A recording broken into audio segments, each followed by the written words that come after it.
Hi everybody, welcome to Bean to Bar World. I'm Joseph, and today we're going to talk about the difference between commercial chocolate and fine chocolate.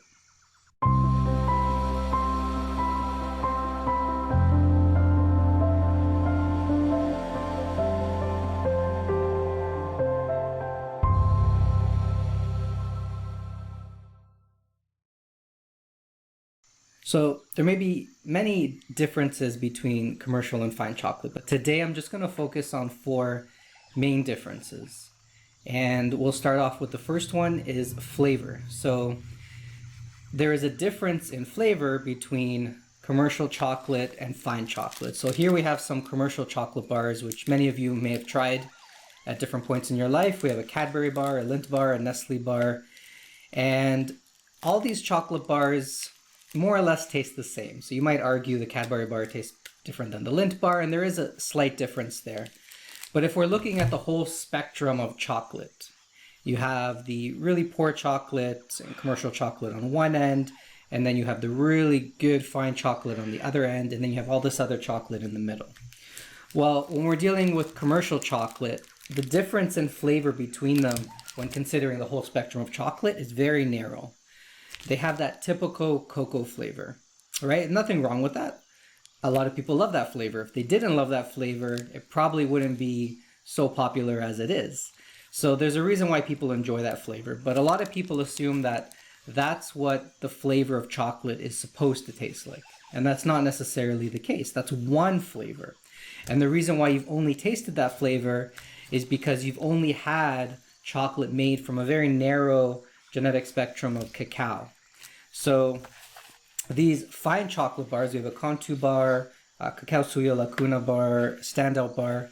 These are actually all Peru origin. I didn't realize I picked all these Peru origin ones, but even though they're all Peru origin, they're all plain dark chocolate, just cocoa bean and sugar. Those are the only ingredients, nothing else added. These all taste very different than the commercial bars. And not only that, these are very distinct from one another. Okay, so some of these might describe it as some fruity notes in all of them, but they're still very distinctly different. You can tell that these are not the same chocolate. Whereas these chocolate bars, the distinction is a lot more gray. There really isn't too much of a distinction. So flavor is a big difference between commercial and fine chocolate.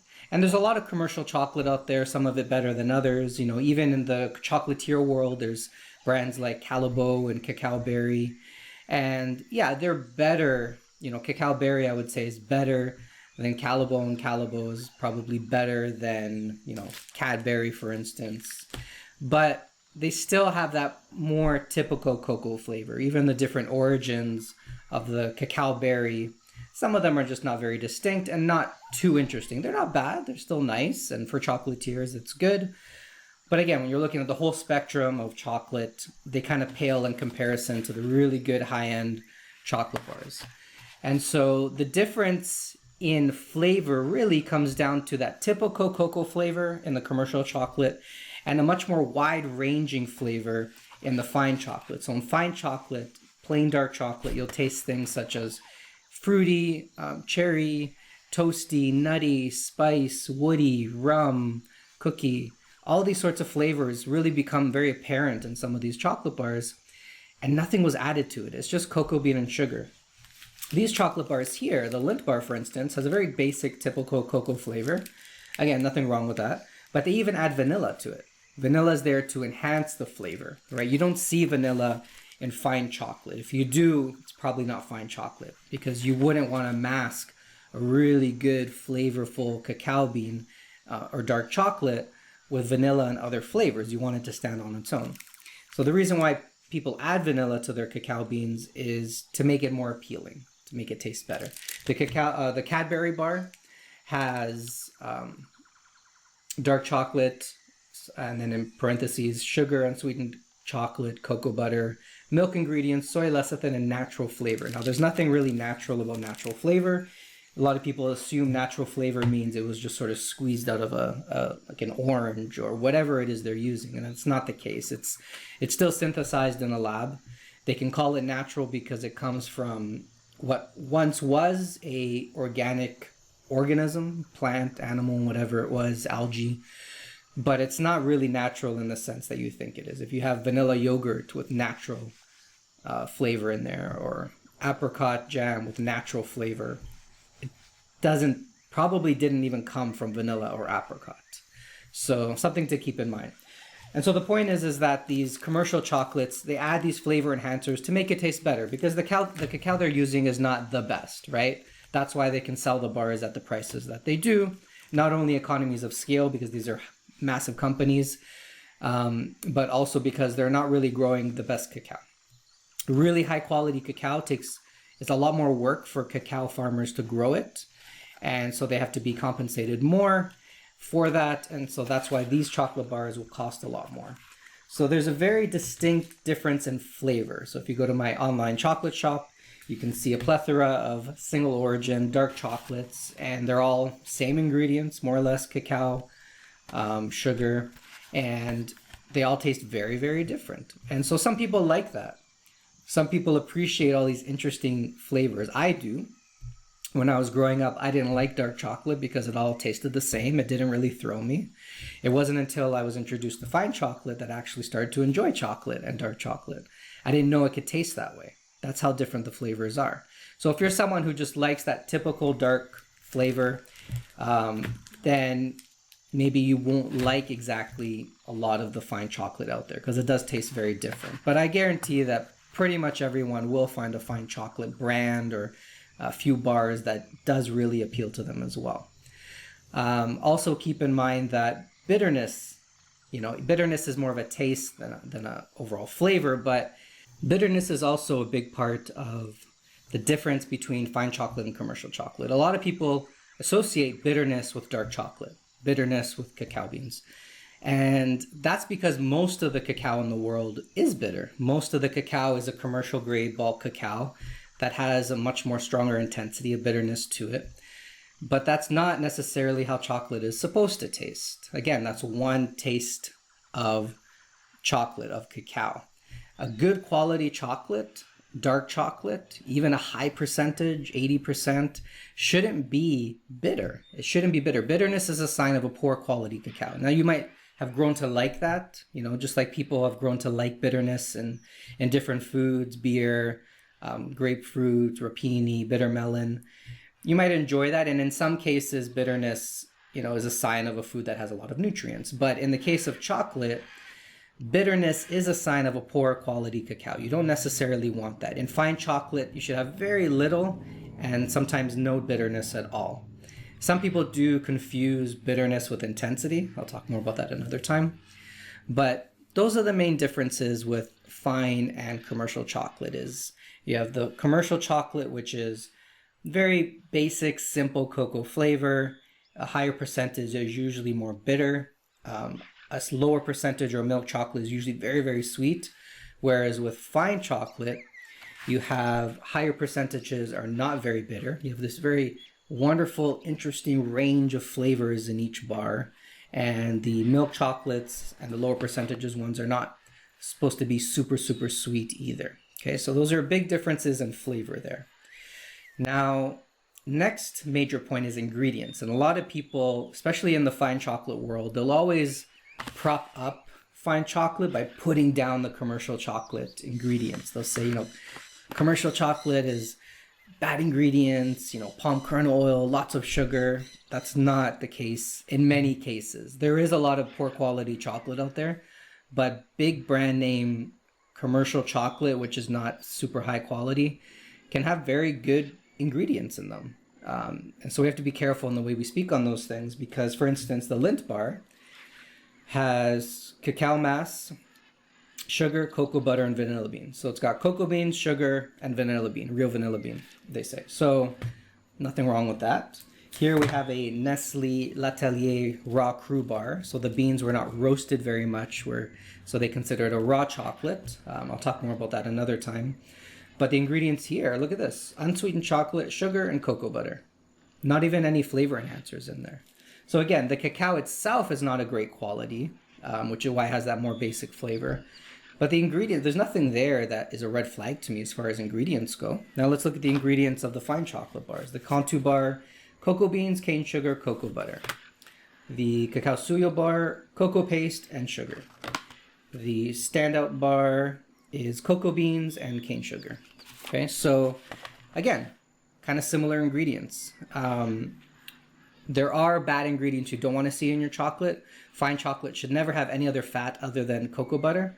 So some manufacturers will not only grind up the beans and add a bit of sugar, they'll add extra fat to it as well, the cocoa butter that comes from the cocoa bean. And that's to make it, it could be a few reasons. It's one reason is it makes it easier to mold the chocolates, not get air bubbles, have a nice finished look. It also can enhance the texture a little bit, make it more creamier as well. So there's a few reasons why they add a little bit extra cocoa butter. Nothing wrong with that. You don't want to see palm kernel oil, cocoa butter replacers, any other fats. Lecithin, you don't want to see that in your dark chocolate. Now I know there's nothing wrong in and of itself of lecithin. Lecithin is a natural product. But dark chocolate doesn't necessarily need it. Those who use it because it's a cheaper alternative to adding real cocoa butter.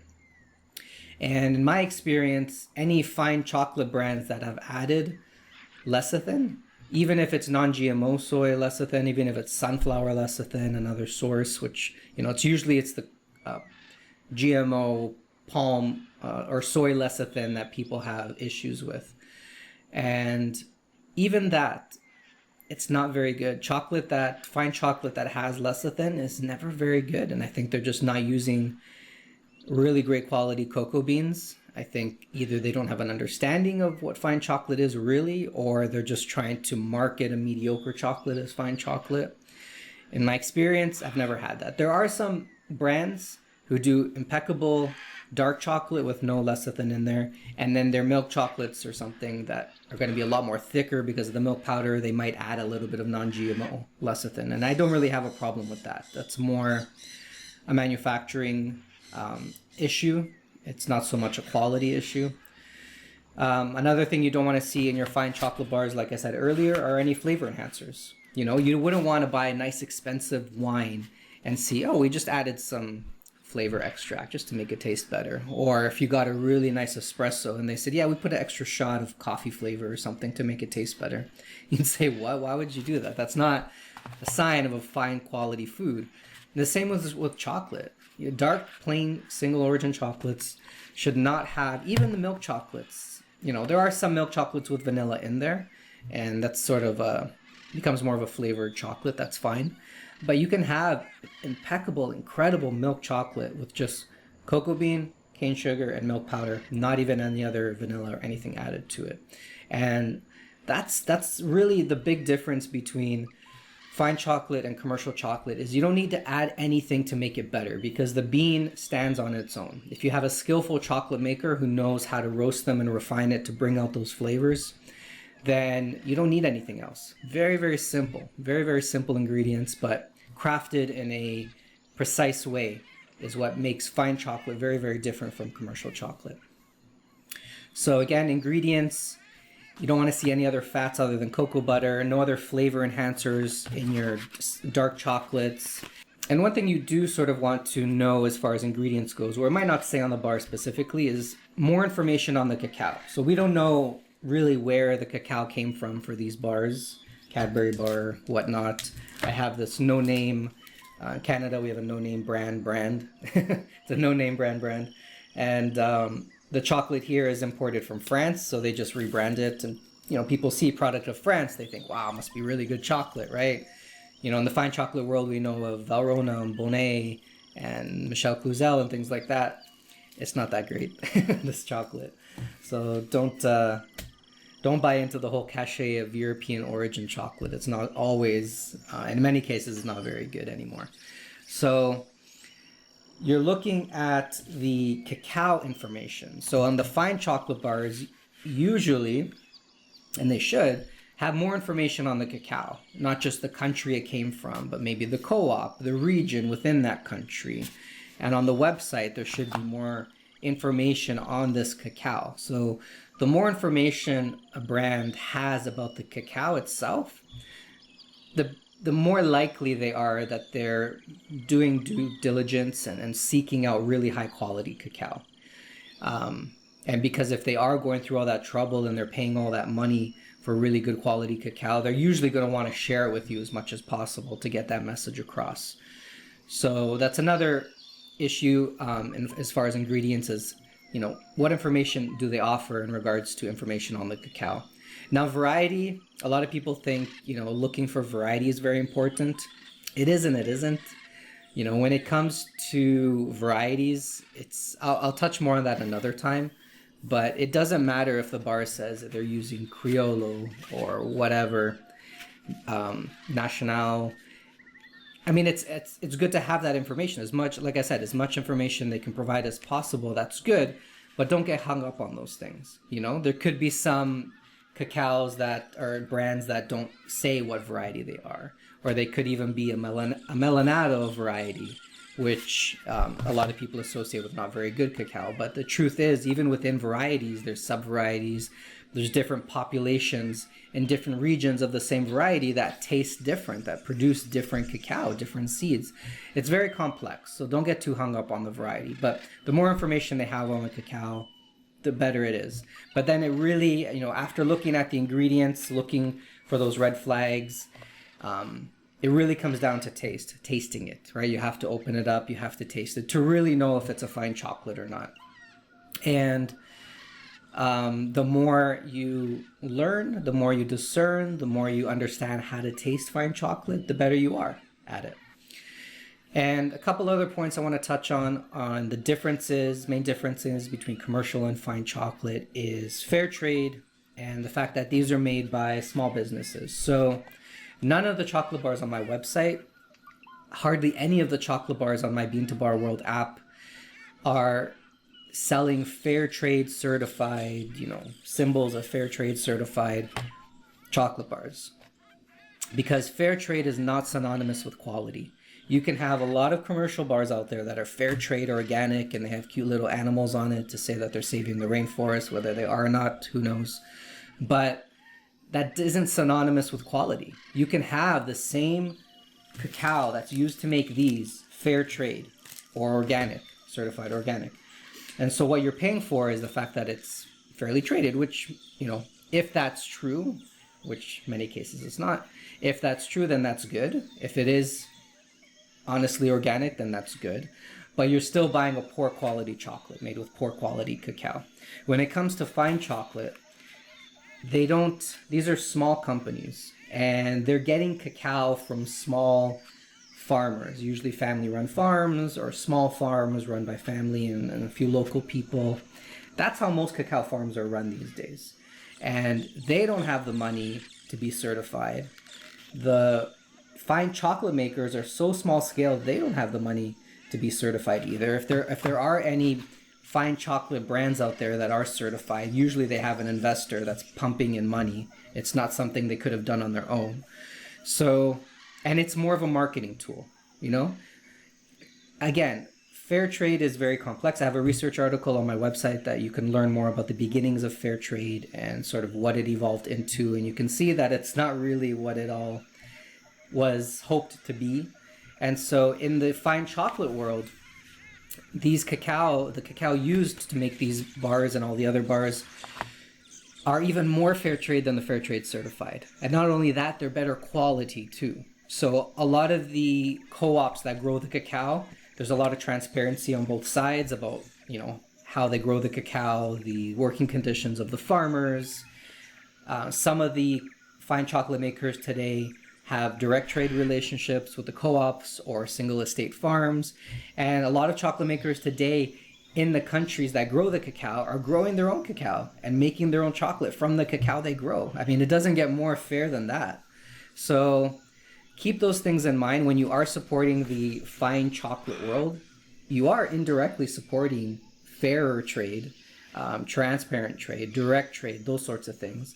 A lot of them use organic cacao, organic certified cacao when possible as well. So keep that in mind. And you're also supporting genetic diversity. So like I said, most of the commercial cacao in the world, at least 3/4 or more, is either, I wouldn't say the same variety of cacao, but a very narrow spectrum of varieties of cacao. And those varieties are replacing the really fine varieties of cacao. They have been replacing them for years and years and years and decades and maybe centuries. And we're trying to stop that. And the fine chocolate world has this relationship with the farmers who grow the fine cacao to say, hey, if you keep growing it, I'll pay you a good amount of money to make it worth your while.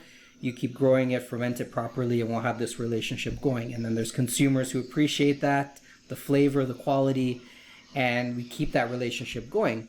If you're buying chocolate solely on, let's say, fair trade certified, and so you filter out any bars that don't have any fair trade certified markings on them, you're pushing out pretty much all the fine chocolate in the world and those who support preserving all these interesting genetic strains of cacao that are disappearing. Okay, so keep that in mind. That's very important to understand. By supporting the fine chocolate world, you're supporting genetic diversity. They're keeping these strains alive. They're propagating them. They're growing them. They want to sustain them. And, if they don't, it's just going to be a monocrop of same cacao grown all over the world. And that's not what a lot of people want. When it comes to food, we want to keep the genetic diversity. We want to keep the heirlooms. We want to keep this deliciousness going. It's not just about profit at the end of the day, So that's a lot of what these chocolate makers stand for. And like I said, these are small scale chocolate makers, right? Think of your small corner shop bakery, family run, locally run. Some of these shops are a few people, a dozen, maybe a little more. Even the larger scale fine chocolate manufacturers are not that large.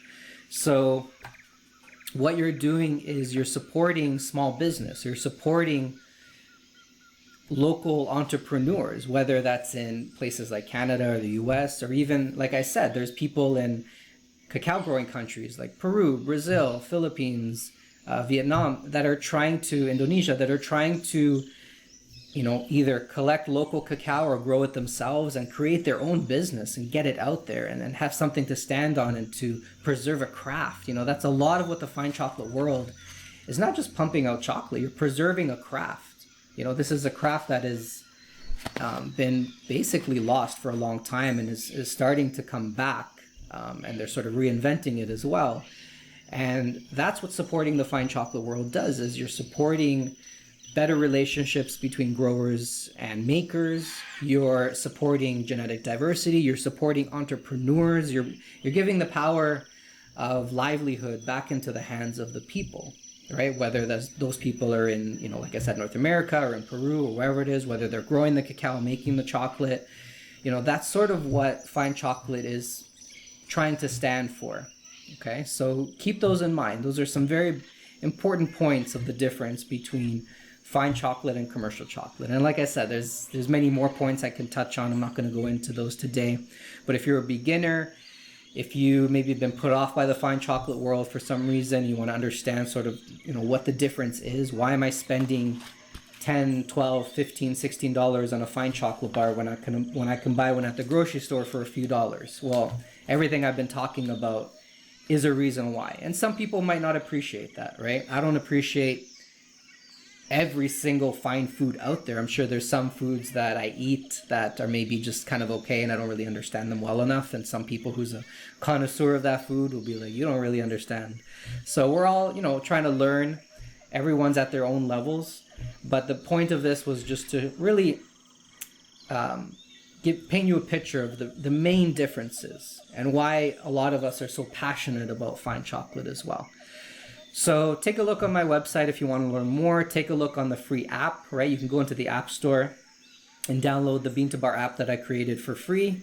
The makers who are hosted on there, I host them for free. People use it for free. It's really just the only reason I created that map and that app was to really showcase these small scale incredible chocolate makers around the world. So feel free to use that to source really good chocolate makers. Somebody asked me once, could I differentiate on the app who's fair trade and who's not? I said, try and find me one that isn't. I can't guarantee every single maker that goes on there is using 100% fair trade cacao. Doesn't necessarily mean it's slave trade, right? When we're dealing with issues like that, that's more of a West Africa issues, particularly Ivory Coast. That's where a lot of that comes from. So I can touch on that another time. But don't assume because it's not fair trade certified that it's somehow not fairly traded at all. That's certainly not the case for a lot of countries that grow cacao. So keep those in mind. If you have any other ideas about videos and content you want to see, check out the suggestion idea drop and leave that information there. And if you're new to chocolate and you just don't know where to start, new to fine chocolate, and you don't know where to start, you look on my website and you see so many different brands and single origin bars, feel free to shoot me a message, and I'll happy to converse with you and try and consult with you to find brands or origins or something that you really like. I'm always happy to do that. So hopefully that helped clarify a few things. It may have raised a lot more questions as well, which is good. As we learn, someone who's really learning is not just absorbing information like a sponge. You realize things and you have more and more questions. Some ways it's frustrating, some ways it's exciting, but that's all about really learning. So thank you for taking the time to learn with me, and I'll see you again next time.